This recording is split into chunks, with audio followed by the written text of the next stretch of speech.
ఈనాటి మన ఆరాధనకు సహాయకరంగా 84వ కీర్తనని ఉత్తర ప్రచురముగా చదువుకుందాం. సాంగ్ నెంబర్ 84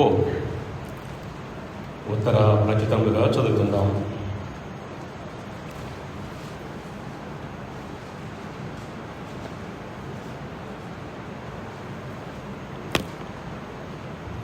ఎనభై 84వ కీర్తనలో ఈ రీతిగా వ్రాయబడుతుంది. మొదటి వచనం చదువుతున్నాను, రెండవ వచనం మీరు చదవండి. తర్వాత ఉత్తర ప్రచురములుగా ప్రతి ఒక్క వచనాన్ని చదువుకొని ధ్యానం చేద్దాం. సైన్యములకు అధిపతియగు యెహోవా, నీ నివాసములు ఎంత రమ్యములు!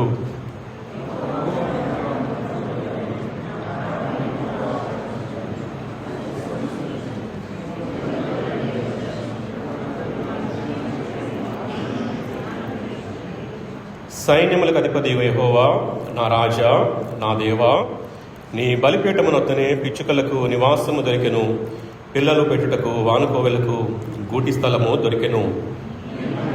నీ మందిరమునందు నివసించువారు ధన్యులు, వారు నిత్యము నిన్ను స్తుతించుదురు. నీ వలన బలమునందు మనుష్యులు ధన్యులు, యాత్ర చేయు మార్గములు వారికి అతి ప్రియములు.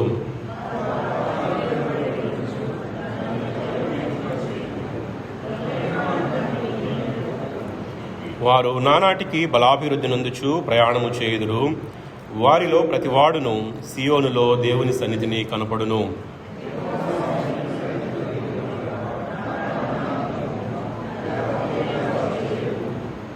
దేవా, మా కేడుమా దృష్టించుము, నీవు అభిషేకించిన వాని ముఖమును లక్షింపము.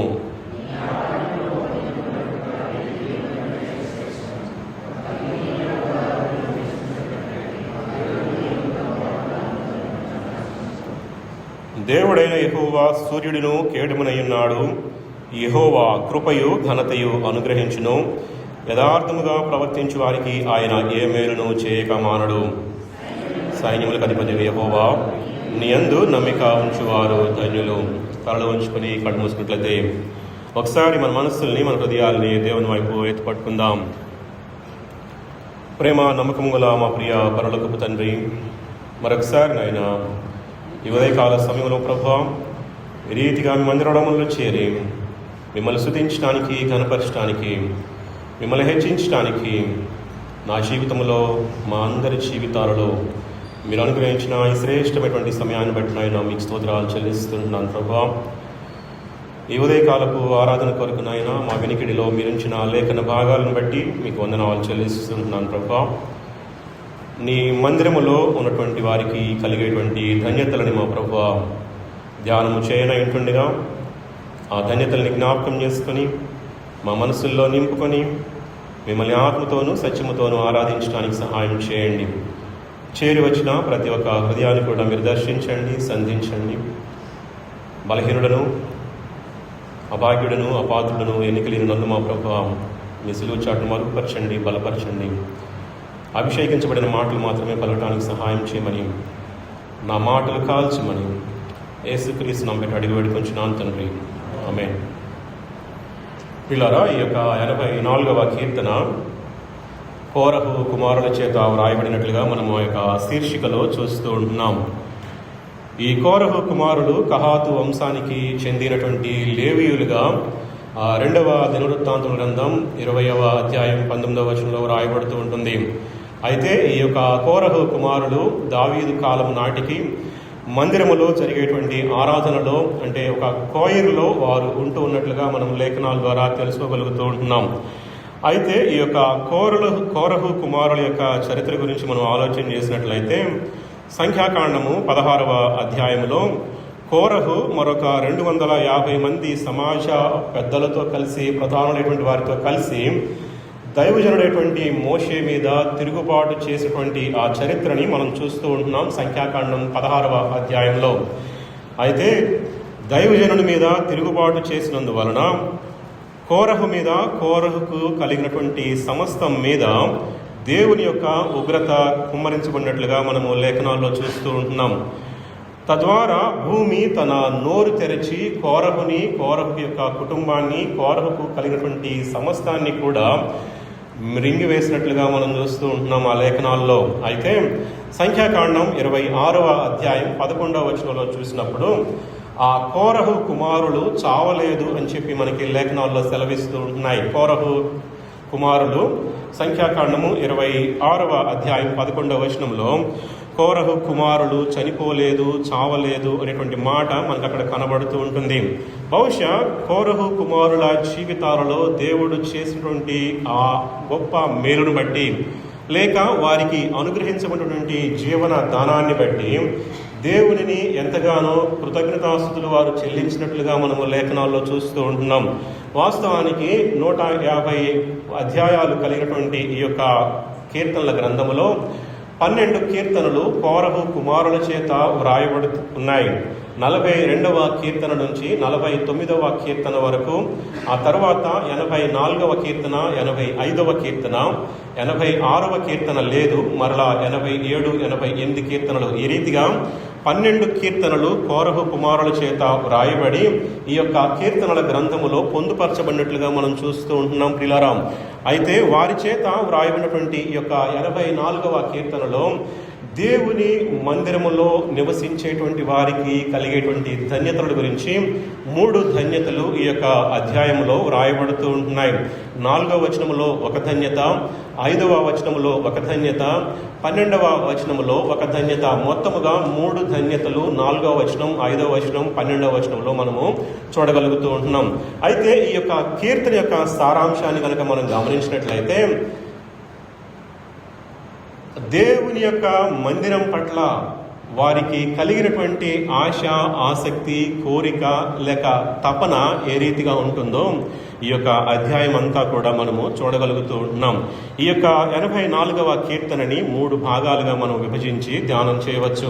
మొదటి 4 వచనాలలో దేవుని మందిరం పట్ల వారు ఎటువంటి ఆశని కలిగి ఉన్నారో, వారు ఎటువంటి తృష్ణని కలిగి ఉన్నారో మనము చూడగలుగుతూ ఉంటున్నాం. ఆ తరువాత 4 వచనాలు కనుక మనం చూసినట్లయితే 5వ వచనం నుంచి 8వ వచనం వరకు దేవుని మందిరములో నివసించేటువంటి విశ్వాసులు ఎటువంటి ధన్యతలు పొందుకుంటారో, ఏ రీతిగా వారు బలపరచబడతారో ఆ 4 వచనాల్లో వ్రాయబడుతూ ఉంటున్నాయి. చివరి 4 వచనాలు కనుక మనం చూసినట్లయితే 9వ వచనం నుంచి 12వ వచనం వరకు దేవుని యొక్క ఔన్నత్యము, దేవుని మందిరమునకున్నటువంటి ఔన్నత్యము ఆ యొక్క 4 వచనాల్లో మనకు కనబడుతూ ఉంటుంది ప్రియులారా. అయితే మొదటి 4 వచనాల్లో మనం చూసినట్లయితే దేవుని మందిరం పట్ల వారు ఎటువంటి ఆశని కలిగి ఉన్నారు, లేక ఈరోజు మనము పరీక్షించుకుంటే గనక దేవుని మందిరం పట్ల, సంఘం పట్ల, సహవాసం పట్ల మనము ఎటువంటి దృక్పథము కలిగి ఉన్నామో పరీక్షించుకోవాల్సినటువంటి సమయాన్ని దేవుడు మన మధ్యలోనికి తీసుకొని వస్తూ ఉంటున్నాడు. అయితే మొదటి 2 వచనాలు కనుక చూసినట్లయితే దేవుని కొరకు మరి ఆయన మందిరము కొరకు వారు ఏ రీతిగా తపన కలిగి ఉన్నారో మనకి ఇక్కడ కనబడుతూ ఉంటుంది ప్రియులారా. మొదటి వచనం కనుక మనం చూసినట్లయితే, సైన్యములకు అధిపతియగు యెహోవా, నీ నివాసములు ఎంత రమ్యములు అని చెప్తూ ఉంటున్నాడు. ఇక్కడ కీర్తనాకారుడు భౌతిక సంబంధమైనటువంటి మందిరం గురించి మెచ్చుకోవటం లేదు, పొగడటం లేదు, కానీ అందంగా ఉన్నటువంటి మందిరాలలో దేవుడు ఉంటాడు, లేకపోతే అందవిహీనమైనటువంటి మందిరాలలో దేవుడు ఉండడు అనేటువంటి అర్థముతో ఇక్కడ కీర్తనాకారుడు మాట్లాడటం లేదు. అలంకరణ అధికంగా ఉన్నటువంటి మందిరాలలో ఆయన ఉండకపోవచ్చు, అందవిహీనమైనటువంటి పాకలలో కూడా ఆయన ఉండవచ్చు. కారణం ఏంటంటే అక్కడ కూడుకునేటువంటి వ్యక్తుల యోగ్యతను బట్టి, పరిశుద్ధతను బట్టి అక్కడ దేవుడు నివాసము చేస్తాడు అనేటువంటి సత్యాన్ని మనం జ్ఞాపకం చేసుకోవాల్సిన వారమై ఉంటున్నాం. మత్తయి సువార్త 18వ అధ్యాయం 20వ వచనంలో చూసినట్లయితే, ఎక్కడ 2-3 కూడి ఉందరో వారి మధ్యన నేను ఉంటాను అని చెప్పి దేవుడు వాగ్దానం ఇచ్చినట్లుగా మనం చూస్తూ ఉంటున్నాం ప్రియులారా. అయితే యేసుక్రీస్తు ప్రభువారు మన మధ్యలో ఉండాలి అంటే గనక సంఘము చాలా పెద్దదిగా ఉండవలసిన అవసరం లేదు, అలంకరణ చాలా అధికంగా ఉండవలసిన అవసరం లేదు. సార్వత్రికంగా మనం ఆలోచన చేసినట్లయితే ప్రపంచ వ్యాప్తముగా ఉన్నటువంటి అనేక సంఘాలు ఆయా దేశాలలో, ఆయా సమయాలలో కూడుకొని దేవుడిని ఆరాధిస్తూ ఉంటారు. అయితే ఆయా సమయాలలో, ఆయా దేశాలలో వారంతా కూడుకున్నప్పుడు వారందరి అందరితో కూడా దేవుడు ఉండగలిగినటువంటి వాడు. కారణం ఏంటంటే ఆయన సర్వ వ్యాప్తి అయినటువంటి దేవుడుగా ఆయన ఉంటూ ఉన్నాడు. కాబట్టి మన సంఘము ఏ రీతిగా ఉన్నప్పటికీ, మన మందిరము చిన్నదైనప్పటికీ పెద్దదైనప్పటికీ, అందులో ఉన్నటువంటి వ్యక్తుల యోగ్యతను బట్టి దేవుడు అక్కడ నివాసము చేస్తాడు అనేటువంటి ఉద్దేశంతో కీర్తనాకారుడు అంటున్నాడు కదా, నీ నివాసములు ఎంత రమ్యములు అని చెప్తూ ఉంటున్నాడు. ఈ యొక్క లేఖనాలన్నింటినీ కూడా మనం ధ్యానం చేయడానికి సమయం లేదు, కానీ నేను స్క్రీన్ మీద స్క్రోల్ చేస్తూ ఉంటున్నాను. ఈ యొక్క లేఖనాలన్నింటినీ కనుక పరిశీలించినట్లయితే కీర్తనాకారుడికి తన హృదయములో ఎటువంటి ఆశ కలిగి ఉన్నాడో మనము చూడగలుగుతూ ఉంటున్నాం. నీ మందిరము పట్ల ఉన్నటువంటి ఆసక్తి నన్ను భక్షిస్తుంది అంటూ ఉన్నాడు కీర్తనాకారుడు. నీ మందిరములోని మేలు చేత నేను తృప్తి పొందుతూ ఉన్నాను అంటున్నాడు. నీ మందిరములో నేను ఒలీవ మొక్కల వలె ఉన్నాను అని చెప్తూ ఉంటున్నాడు. నీ ఆవరణములలో నివసించినట్లు నీవు ఏర్పరచుకొని చేర్చుకున్నటువంటి వాడు ధన్యుడు. నీ పరిశుద్ధాలయము చేత, నీ మందిరములోని మేలు చేత నేను తృప్తి పొందుచున్నాను అనేటువంటి సాక్ష్యాన్ని ఇక్కడ కీర్తనాకారుడు ఇస్తున్నట్లుగా మనం చూస్తూ ఉంటున్నాం. అంటే దేవుడు ఎక్కడ నివాసము చేస్తూ ఉంటున్నాడో తాను కూడా అక్కడ ఉండటానికి ఇష్టపడినట్లుగా ఈ లేఖనాలన్నింటిలో కూడా మనం చూస్తూ ఉంటున్నాం ప్రియులారా. అయితే 2వ వచనంలో చూసినట్లయితే, యెహోవా మందిరావరణములను చూడవలనని నా ప్రాణము ఎంతో ఆశపడుచున్నది, అది సొమ్మసిల్లుచున్నది. జీవము గల దేవుని దర్శించుటకు నా హృదయమును నా శరీరమును ఆనందముతో కేకలు వేయుచున్నవి అంటూ ఉన్నాడు.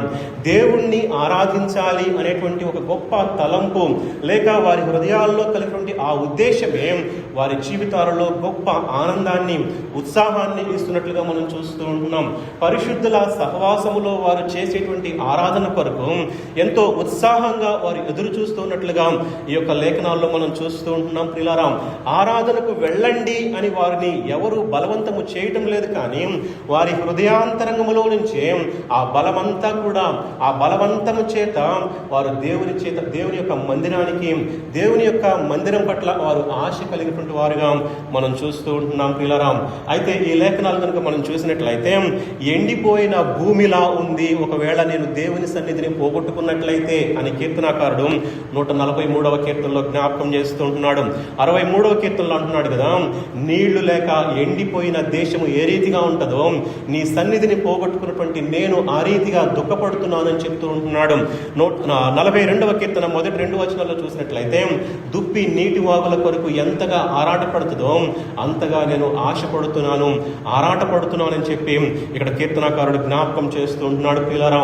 ఒక పునరుద్ధాన దినము మనం మందిరంలో కనబడకపోతే మరొక పునరుద్ధాన దినము కొరకు ఎదురు చూసేటువంటి అనుభవము ఈ యొక్క లేఖనాల్లో మనకు కనబడుతూ ఉంటుంది.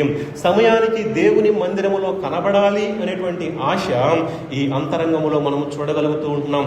అంటే హృదయములోనే స్వాభావికంగా కలిగేటువంటి ఆశ ఈ యొక్క కీర్తనాకారుని హృదయములో చూస్తూ ఉంటున్నాం ప్రియులారా. ఇటువంటి అంతరంగము మనలని మందిరానికి పరిగెత్తుకుని వచ్చేలా చేస్తూ ఉంటుంది. ఇటువంటి అంతరంగము దేవుని పట్ల, సంఘం పట్ల, సహవాసం పట్ల మనము ఎట్టి పరిస్థితుల్లో కూడా నిర్లక్ష్యంగా వ్యవహరించడానికి మన అంతరంగము ఒప్పుకోదు ప్రియులారా. ఒకవేళ దీనికి భిన్నంగా కనుక మనం ప్రవర్తిస్తూ ఉన్నట్లయితే మన జీవితంలో, మన హృదయములో, మన జరిగినటువంటి ఆ రక్షణ కార్యములోనే ఏదో ఒక సమస్య ఉండాలి ప్రియులారా. ఇంకా చూసినట్లయితే ఈ యొక్క 27వ కీర్తనలో 23వ కీర్తనలో కీర్తనాకారుడు అంటున్నాడు కదా, జీవితాంతము కూడా నేను యెహోవా మందిరములో నివాసము చేయాలని చెప్పి కీర్తనాకారుడు ఆశపడుతూ ఉంటున్నాడు. 23వ కీర్తన చివరి భాగంలో చిరకాలము యెహోవా మందిరములో నేను నివాసము చేసేదను అని చెప్పి ఒక గొప్ప తీర్మానాన్ని, గొప్ప ఉద్దేశాన్ని కలిగినటువంటి కీర్తనాకారుడిగా మనం చూస్తూ ఉంటున్నాం. జీవితకాలం అంతా కూడా దేవుని సన్నిధిలో గడపాలి అనేటువంటి గొప్ప ఉద్దేశాన్ని కీర్తనాకారుడు ఇక్కడ వెలిబుచ్చుతున్నట్లుగా మనం చూస్తూ ఉంటున్నాం. దావీదు యొక్క జీవితాన్ని కనుక మనం గమనించినట్లయితే, దేవుని యొక్క సహవాసాన్ని పోగొట్టుకున్నప్పుడు తను దుఃఖ సాగరంలో మునిగిపోయినట్లుగా, లేక ఏదో ఒక వెలితి తన హృదయంలో ఉన్నట్లుగా, ఏదో పోగొట్టుకున్నట్లుగా ఆ యొక్క వాంఛని దేవుని యొక్క మందిరం పట్ల ఆయన కలిగినటువంటి ఆకాంక్షని అనేక లేఖనాల్లో మనం చూస్తూ ఉంటున్నాం. దావీదు తరచుగా యుద్ధ సమయాల్లో ఉంటూ ఉండేవాడు, శత్రువులకు దూరంగా పారిపోయేటువంటి వాడు. ఆ సమయాలలో యెరూషలేములో ఉన్నటువంటి ఆ దేవుని మందిరాన్ని చూడాలి అనేటువంటి ఆశ, ఆ తహతహలాడటం, ఆ ఆరాటము లేఖనాల్లో మనం అనేక సార్లు మనం చూస్తూ ఉంటున్నాం. అటువంటి ఆశ, అటువంటి కోరిక మనము కలిగి ఉంటున్నామా? ఒకసారి మనల్ని మనము పరీక్షించుకోవాల్సిన వారమై ఉంటున్నాం. ప్రియులారా, దేవుని యొక్క సంఘం పట్ల, దేవుని యొక్క సహవాసం పట్ల, దేవుని యొక్క మందిరం పట్ల ఎటువంటి తృష్ణని మనము కలిగి ఉంటూ ఉన్నాం, ఎటువంటి తపన మనము కలిగి ఉంటూ ఉన్నాం, ఎటువంటి దృక్పథము, ఎటువంటి వైఖరి మనము కలిగి ఉంటున్నామో పరీక్షించుకోవాల్సిన వారమై ఉంటూ ఉన్నాం. ప్రియులారా, ఒకవేళ మనము ఈ లోకములో ఒకవేళ ఈ మందిరములో గనక, మన సహవాసములో గనక మనము ఆనందించలేని పక్షములో, ఈ లోక సంబంధమైన దాని విషయంలో ఏదో ఒక విషయంలో మనము ఆనందిస్తూ ఉంటున్నామేమో.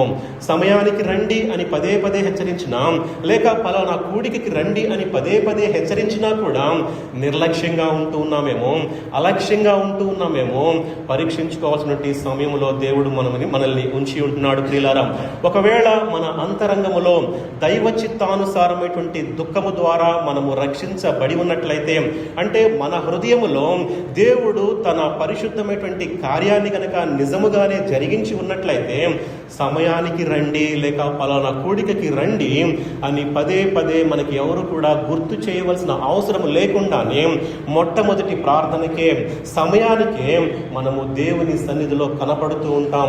ఒకవేళ ఆ రీతిగా కనుక మనము కనపడనటువంటి పరిస్థితుల్లో కనుక నీవు నేను కూడా ఉన్నామేమో, అది గనక చాలా అజాగ్రత్తగా ఉంటూ ఉన్నామేమో, అలక్ష్యంగా ఉంటూ ఉన్నామేమో, నిర్లక్ష్యంగా ఉంటూ ఉన్నామేమో ప్రియులారా. కాబట్టి మనము పరీక్షించుకోవాల్సినటువంటి సమయంలో మనం ఉంటూ ఉన్నామని చెప్పి దేవుడు జ్ఞాపకం చేస్తూ ఉంటున్నాడు. ప్రియులారా, ఆ తర్వాత 3-4 వచనాల్లో చూసినట్లయితే దేవుని మందిరములో ఉన్నటువంటి తృప్తిని ఈ యొక్క లేఖనాల్లో మనం చూస్తూ ఉంటున్నాం. 3వ వచనంలో మనము వాస్తవానికి పిచ్చుకలతోటి, తర్వాత వాన కోవెలలతోటి పోల్చబడుతూ ఉంటున్నాం. వాస్తవానికి ఈ యొక్క సృష్టిలో చాలా స్వల్పమైనటువంటి పక్షి, ఎన్నిక లేనటువంటి పక్షి ఏదైనా ఉందా అంటే అది పిచ్చుక. కానీ పిచ్చుకలతో పోల్చబడినటువంటి నీవు నేను కూడా దేవుని యొక్క బలిపీఠము దగ్గర నీకు నాకు కూడా దేవుడు స్థలాన్ని అనుగ్రహించి ఉంటూ ఉన్నాడు. అంటే సృష్టిలో ప్రతి అల్పమైనటువంటి విషయాన్ని కూడా దేవుడు జ్ఞాపకము చేసుకుంటూ ఉన్నాడు, దేవుడు శ్రద్ధ వహిస్తూ ఉంటున్నాడు అని చెప్పి యొక్క మత్తయి సువార్త, లూకా సువార్తలలో మనము చూస్తూ ఉంటున్నాం. ప్రతి యొక్క పక్షిని లేక ఈ సృష్టిలో ఉన్నటువంటి దేవుడు సృష్టించిన ప్రతి అల్పమైనటువంటి జీవిని కూడా దేవుడు జ్ఞాపకము చేసుకుంటున్నాడు అనేటువంటి సత్యాన్ని జ్ఞాపకము చేసుకుంటున్నాం. అయితే వాస్తవానికి మనం చిన్నప్పుడు చాలా పిచ్చుకల్ని చూసేటువంటి వాళ్ళము, కానీ ఈ యొక్క మధ్యకాలంలో మనం ఎక్కడ కూడా పిచ్చుకల్ని చూసేటువంటి పరిస్థితి లేదండి పిల్లరా. ఎందుకంటే చాలా తక్కువగా కనపడుతూ ఉంటున్నాయి. అయితే ఈ పిచ్చుకలన్నీ కూడా మరి దినమంతా కూడా ఎక్కడెక్కడో తిరిగి దేవాలయపు పగుళ్లలో, ఆ యొక్క వానకోవెలలో లేక పిచ్చుకలు ఆ దేవాలయపు గోడలలో, పగుళ్లలో నివాసాలని ఏర్పాటు చేసుకుంటూ ఉంటారు. ఆ రీతిగా మరి బలహీనమైనటువంటి పిచ్చుకల వంటి నీకు నాకు కూడా దేవుని సన్నిధిలో సమృద్ధి అయినటువంటి ప్రవేశాన్ని అనుగ్రహించి ఉంటున్నాడు. మనము అల్పులము, అపాత్రులము అయినప్పటికీ కూడా ఆయన మనల్ని అంగీకరించి ఉంటున్నాడు, ఆరాధనకు పాత్రులుగా చేసి ఉంటున్నాడు. ప్రియులారా, ఆయన బలియాగము ద్వారా, సిలువలో ఆయన చేసినటువంటి కార్యము ద్వారా నీవు నేను కూడా రక్షించబడి ఉంటూ ఉన్నాం. ఆ బలి పశువు క్రీస్తుకు సాదృశ్యంగా ఉంటుంది. మనము చేసేటువంటి ఆరాధన బలి అర్పణకు సాదృశ్యంగా ఉంటుంది. మనము ఆచరించేటువంటి బల్ల మన యొక్క సహవాసానికి సాదృశ్యంగా ఉంటుంది. పిల్లరా, ఒక యూదుడు తాను అర్పించేటువంటి బలిని బట్టి శారీరకంగా పవిత్రుడిగా ఎంచబడేవాడు, కానీ ఆత్మీయంగా ఎన్నడూ కూడా పవిత్రంగా ఎంచబడేవాడు కాడు. కానీ యేసు క్రీస్తు ప్రభువారు ఆ సిలువలో చేసినటువంటి ఆ బలియాగము ద్వారా విశ్వాసం ఉంచినటువంటి నీ పాపాలు నా పాపాలు శాశ్వతంగా పరిహరించబడి ఉంటూ ఉన్నాయి. అన్ని వేళలా కూడా ఆయనను ఆరాధించేటువంటి గొప్ప ఆధిక్యత నీకు నాకు కూడా అనుగ్రహించబడినట్లుగా మనం చూస్తూ ఉంటున్నాం. 4వ వచనంలో మనం చూసినట్లయితే, నీ మందిరమందు నివసించువారు ధన్యులు, వారు నిత్యము నిన్ను స్తుతించుదురు అంటూ ఉన్నాడు. పూర్వకాలంలో లేక పాత నిబంధన కాలంలో యాజకులుగా పిలువబడేటువంటి లేవీయులు మాత్రమే దేవుని మందిరములో నివసించడానికి అర్హత కలిగినటువంటి వారు. కానీ క్రొత్త నిబంధనలో ఉన్నటువంటి నీవు నేను కూడా యేసుక్రీస్తు ప్రభు వారి యొక్క రక్తము చేత కడగబడినటువంటి నీవు నేను కూడా రాజులైనటువంటి యాజక సమూహముగా ఉండటాన్ని బట్టి నిత్యము కూడా దేవునికి అంగీకార యోగ్యముగా ఉండేటువంటి ఆత్మ సంబంధమైన బలులు అర్పించాలి అనేటువంటి ఉద్దేశంతో నీవు నేను కూడా దేవుని యొక్క రక్తములో కడగబడ్డాము అనేటువంటి సత్యాన్ని జ్ఞాపకం చేసుకొని దేవుని యొక్క మందిరములో మనకు కలిగేటువంటి తృప్తిని జ్ఞాపకం చేసుకొని నీవు నేను కూడా ఆయనను ఆరాధించవలసిన వారమై ఉంటున్నాం. ప్రియులారా, రెండవ భాగముగా ఆలోచన చేసినట్లయితే 5వ వచనం నుంచి 8వ వచనం వరకు దేవుని యొక్క మందిరములో నివసించే వారు ఏ రీతిగా బలపరచబడతారో ఇక్కడ మనం చూస్తూ ఉంటున్నాం. 5, 6, 7 వచనాల్లో దేవుని మందిరములో ఉన్నటువంటి వారికి కలిగేటువంటి బలాన్ని గురించి కీర్తనకారుడు రాస్తూ ఉంటున్నాడు. 5వ వచనంలో చూసినట్లయితే, నీ వలన బలమునందు మనుష్యులు ధన్యులు, యాత్ర చేయు మార్గములు వారికి అతి ప్రియములు అంటున్నాడు. దేవుని చేత బలాన్ని పొందేటువంటి మనుష్యులు ధన్యులు అంటే దేవుని మందిరములో నివసించేటువంటి వారు బలాన్ని పొందుతారు. దేవునిని నమ్మినటువంటి వారు బలాన్ని పొందుతారు. దేవుని వాక్యాన్ని నమ్మేటువంటి వారు, దేవుని వాక్యాన్ని అనుసరించేటువంటి వారు బలపరచబడి దేవుని యందు బలవంతులుగా మార్చబడతారు అనేటువంటి ఉద్దేశంతో మాట్లాడుతూ ఉంటున్నాడు. కాబట్టి మన శక్తికి మూలాధారము యేసుక్రీస్తు ప్రభువారు అనేటువంటి సత్యాన్ని జ్ఞాపకం చేసుకొని నీవు నేను కూడా దేవుని యొక్క మందిరములో కలిగేటువంటి ఆ తృప్తిని బట్టి ఆ బలపరచబడతాము అనేటువంటి సత్యాన్ని దేవుడు జ్ఞాపకం చేస్తూ ఉంటున్నాడు. పిల్లరా, రోమపత్రిక 4వ అధ్యాయము 21వ వచనంలో చూసినట్లయితే, అబ్రహాము విశ్వాసము వలన బలం పొందాడు అంటూ ఉన్నాడు. దేని వలన అబ్రహాము బలం పొందాడు అంటే విశ్వాసం ఉంచడాన్ని బట్టి, దేవుని యందు నమ్మిక ఉంచడాన్ని బట్టి అబ్రహాము బలాన్ని పొందినట్లుగా మనం చూస్తూ ఉంటున్నాం. అబ్రహాము తనకు కలిగినటువంటి శక్తి సామర్థ్యాల మీద ఆధారపడకుండా దేవుడు తనకు అనుగ్రహించినటువంటి వాగ్దానాన్ని నమ్మటాన్ని బట్టి అబ్రహాము బలపరచబడినట్లుగా మనము లేఖనాల్లో చూస్తూ ఉంటున్నాం. దేవుడిచ్చినటువంటి వాగ్దానాన్ని నమ్మాడు, దేవుని యొక్క శక్తి సామర్థ్యాలని నమ్మాడు. కాబట్టి అబ్రహాము ఏ రోజు కూడా బలహీనపరచబడలేదు, అధైర్యపడలేదు అనేటువంటి సత్యాన్ని దేవుడు మనకి జ్ఞాపకం చేస్తూ ఉంటున్నాడు. ఈ యొక్క లేఖనాలు కనుక మనం చూసినట్లయితే, యెహోవా కొరకు ఎదురు చూచువారు నూతన బలాన్ని పొందుతారు. కాబట్టి తమ దేవుని ఎరుగువారు బలము కలిగి గొప్ప కార్యాలు చేస్తారని చెప్పి మరి ఫిలిప్పీ పత్రిక 4వ అధ్యాయం 13వ వచనంలో పౌలు అంటున్నాడు కదా, నన్ను బలపరచు అని అందే నేను సమస్తాన్ని చేయగలను అంటూ ఉన్నాడు. కాబట్టి పౌలు యొక్క జీవితాన్ని కనుక మనం చూసినట్లయితే సువార్త పరిచర్యలో అనేకమైనటువంటి శ్రమలు అనుభవించాడు. అనేకమైనటువంటి ఆ పరిస్థితులన్నిటిలో కూడా అననుకూలమైనటువంటి పరిస్థితుల్లో, వ్యతిరేకమైనటువంటి పరిస్థితుల్లో అన్నిటిలో కూడా తను జయాన్ని పొందినట్లుగా మనం చూస్తూ ఉంటున్నాం. కారణం ఏంటంటే ఆయన క్రీస్తు యేసునందున్న కృపచేత బలవంతుడై ఆ యొక్క పరిచర్యని కొనసాగించినట్లుగా మనం చూస్తూ ఉంటున్నాం. ప్రియులారా, 6వ వచనంలో చూసినట్లయితే, వారు బాకాలోయలో బడి వెళ్ళుచు దానిని జలమయముగా చేయుదురు, తొలకరి వాన దానిని దీవెనలతో కప్పును అంటున్నాడు. బాకా లోయ అనేటువంటి మాట ఎండిన లోయకి లేక అంగలార్పు లోయకి కన్నీటి లోయ అనేటువంటి అర్థాలు ఉంటూ ఉన్నాయి. అధిక వేడిమి కలిగినటువంటి ఎండ కలిగినటువంటి ఆ బాకా లోయలో ఎండ తప్ప, వేడిమి తప్ప మరేమీ మిగలదు. కాబట్టి ఆ బాకా లోయలో తుప్పలు, ముళ్ళ పొదలు మాత్రమే పెరుగుతాయి. అయితే ఆ యొక్క బాకా లోయలో కూడా జలమయముగా చేస్తాను, దానిని దీవెనలతో కప్పుతానని చెప్పి దేవుడు వాగ్దానం ఇస్తూ ఉంటున్నాడు. ప్రియులారా, జలమయము అనేటువంటి మాట కన్నీటి ప్రార్థనకు సూచనగా ఉంటుంది. మరొక రకంగా చెప్పాలి అంటే కన్నీటితో సేవ చేసేటువంటి అనుభవాన్ని, ఈ బాకా లోయలో కన్నీటి అనుభవాన్ని మనము అర్థం చేసుకోవాల్సిన వారమై ఉంటున్నాం. ప్రియులారా, ఇక్కడ మనం చూసినట్లయితే ఈ లేఖనాలన్నింటిలో కూడా కన్నీళ్లు విడుచుచు విత్తువాడు సంతోషముతో సంతోష గానం చేస్తూ పనులు కోస్తాడు అని చెప్పి దేవుడు వాగ్దానం ఇస్తున్నట్లుగా మనం చూస్తూ ఉంటున్నాం. మన కన్నీళ్లు కూడా ఆయన తన కవిలలో భద్రపరిచేటువంటి దేవుడుగా ఆయన ఉంటూ ఉన్నాడు. ఎందుకంటే గిన్నెడు చన్నీళ్లకే ప్రతిఫలం ఇచ్చేటువంటి దేవుడు దేవుని సన్నిధిలో దేవునిని నమ్ముకొని మనము కార్చేటువంటి ఆ కన్నీటిని కూడా తన కవిలలో భద్రపరిచి దానికి కూడా ప్రతిఫలాన్ని అనుగ్రహించేటువంటి దేవుడుగా ఆయన ఉంటూ ఉన్నాడు ప్రియులారా. కాబట్టి కన్నీటి ప్రార్థన మన జీవితాలను జలమయముగా చేస్తుంది అని చెప్పి దేవుడు జ్ఞాపకము చేస్తూ ఉంటున్నాడు ప్రియులారా. ఆ తొలకరి వాన అనేటువంటి మాట పరిశుద్ధాత్మ దేవునికి వాక్యానికి సాదృశ్యంగా ఉంటుంది. అలనాటి ఆదిమ సంఘాన్ని జ్ఞాపకం చేసుకున్నట్లయితే ఆదిమ అపోస్తలులు శిష్యులైనటువంటి వారు ఆ యెరూషలేము పరిసర ప్రాంతాలన్నిటినీ కూడా దేవుని వాక్యము చేత నింపబడినప్పుడు పరిశుద్ధాత్మ దేవుడు ఆ యొక్క పరిసర ప్రాంతాలలో తన కార్యాన్ని విస్తారముగా చేసినట్లుగా తద్వారా అనేక మంది సంఘములో చేర్చబడినట్లుగా మనము లేఖనాల్లో చూస్తూ ఉంటున్నాం ప్రియులారా. ఆ తర్వాత 7వ వచనం కనుక మనం ఆలోచన చేసినట్లయితే వారు నానాటికి బలాభివృద్ధి నొందుచు ప్రయాణము చేయుదురు, వారిలో ప్రతివాడును సియోనులో దేవుని సన్నిధిని కనబడును అంటూ ఉన్నాడు.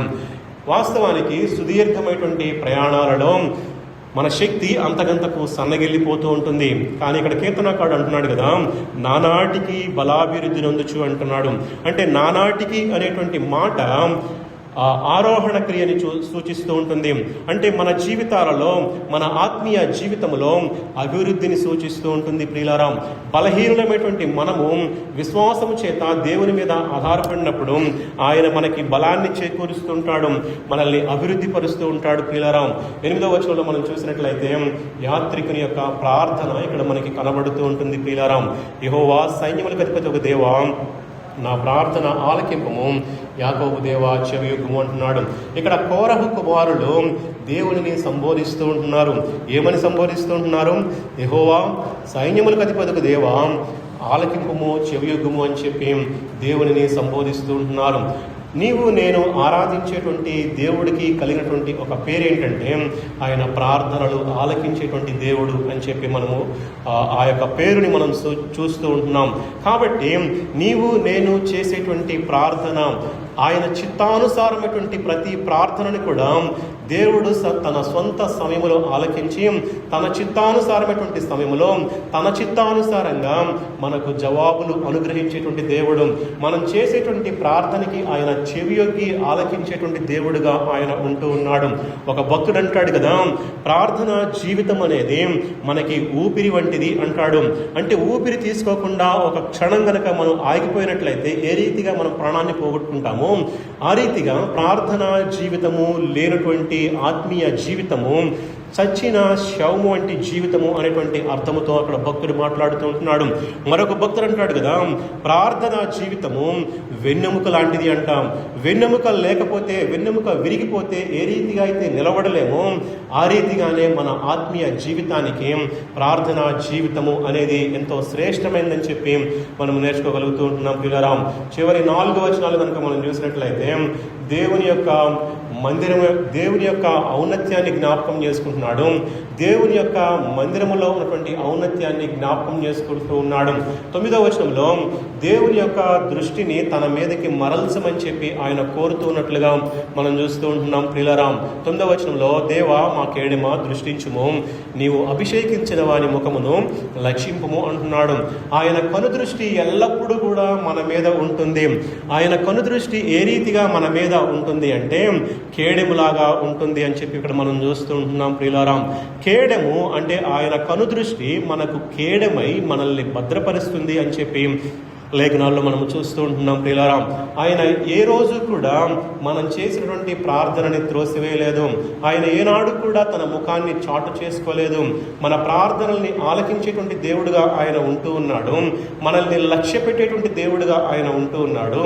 మన మీద ఆయన దృష్టిని కేంద్రీకరించేటువంటి దేవుడుగా ఆయన ఉంటూ ఉన్నాడు. ఆయన ముఖాన్ని మనకి మరుగు చేయకుండా ఆయన అన్ని వేళలా అన్ని సందర్భాలలో అందుబాటులో ఉన్నటువంటి దేవుడుగా ఆయన ఉంటూ ఉన్నాడు. మనం వెళ్ళేటువంటి ప్రతి పరిస్థితిలో కూడా ఆయన ఉన్నత దుర్గముగా, రక్షణ శృంగముగా, రక్షణ దుర్గముగా, ఆయన మన కోటగా, కొండగా, శైలముగా ఉన్నాడు అనేటువంటి విషయాన్ని జ్ఞాపకం చేసుకుని ఈ ఉదయకాల సమయంలో నీవు నేను కూడా దేవుని ఆరాధించవలసిన వారమై ఉంటున్నాం. చివరి 3 వచనాలు కనుక చూసినట్లయితే దేవుని మందిరం యొక్క గొప్పతనాన్ని మరొకసారి ఇక్కడ కీర్తనాకారుడు వివరిస్తూ ఉంటున్నాడు. 10వ వచనంలో చూసినట్లయితే కీర్తనాకారుడికి తన జీవితంలో ఏది శ్రేష్టమైనదో, తన జీవితంలో ఏది ఇష్టమైనదో మరొకసారి ఇక్కడ జ్ఞాపకం చేస్తూ ఉంటున్నాడు. నీ మందిరములో ఒక దినము గడపటం నాకు ఇష్టము, లేక ఆ మందిర ద్వారమునొద్ద ఉండటము నాకు ఇష్టము అని చెప్తూ ఉంటున్నాడు. ఎంత తక్కువ సమయమైనా పర్వాలేదు, ఎంత భారమైనా పర్వాలేదు, దేవుని సన్నిధిలో ఉండటం మాత్రమే నాకు ఇష్టమైనది, దేవుని సన్నిధి మాత్రమే నేను కోరదగినది అని శ్రేష్టమైనటువంటి స్థితిలో నీవు నేను ఉంటూ ఉన్నామా?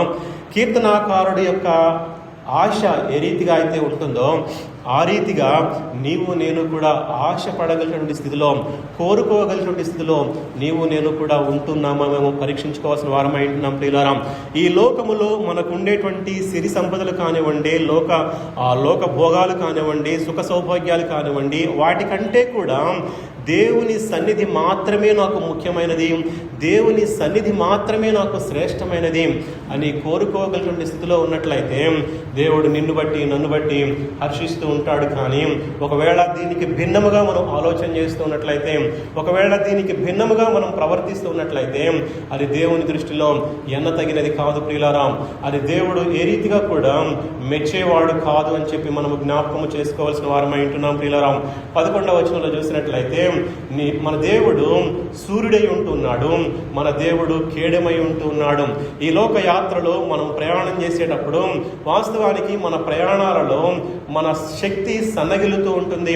ఈ లోక యాత్రను కొనసాగించేటప్పుడు మన శక్తి సంవత్సరానికి కూడా సన్నగిలుతూ ఉంటుంది. కానీ ఆయన మన జీవితాలలో నీతి సూర్యుడిగా ఉంటూ మనకు కావలసినటువంటి శక్తిని అనుగ్రహిస్తూ ఉంటున్నాడు. మనకు కావలసినటువంటి వెలుగుని మన జీవితాలలో, మన దారులలో ఆయన అనుగ్రహిస్తూ ఉంటున్నాడు. కాబట్టి మన జీవితాలలో ఆయన సూర్యుడిగా ఉంటూ ఉన్నాడు, ఆయన కేడముగా ఉంటూ ఉన్నాడు. అబ్రహాముకి ఒక వాగ్దానాన్ని దయచేశాడు. ఆదికాండం 15వ అధ్యాయం 1వ వచనంలో, అబ్రామా భయపడకము, నేను నీకు కేడము, నీ బహుమానము అత్యధికమగునని చెప్పి అబ్రహాంకి వాగ్దానం చేశాడు. వాస్తవానికి కేడము అంటే ఇంగ్లీష్లో షీల్డ్ అంటాం మనం. కాబట్టి అబ్రహాముకి హాని చేయాలి అనుకుని ఎవరైనా అనుకున్నట్లయితే దేవునిని దాటి అబ్రహాముని సమీపించాలి. కాబట్టి విశ్వాసమైనటువంటి నీకు నాకు కూడా దేవుడు ఆ వాగ్దానాన్ని మరొకసారి జ్ఞాపకం చేస్తూ ఉంటున్నాడు.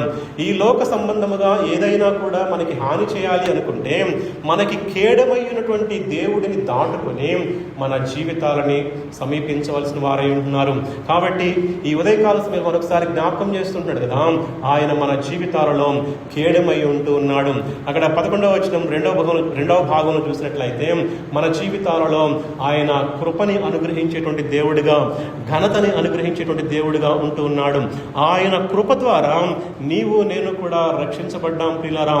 ఆ యొక్క కృప ఉంటేనే మన ఆత్మీయ జీవితాలు ఈ లోకములో కొనసాగించడానికి ఆయన కృప ఎంతైనా అవసరమై ఉంటుంది అనేటువంటి సత్యాన్ని దేవుడు జ్ఞాపకం చేస్తూ ఉంటున్నాడు. 11వ వచనం చివరి భాగంలో చూసినట్లయితే, యథార్థంగా ప్రవర్తించే వారికి ఆయన ఏ మేలు కూడా చేయకుండా మానడు అంటున్నాడు.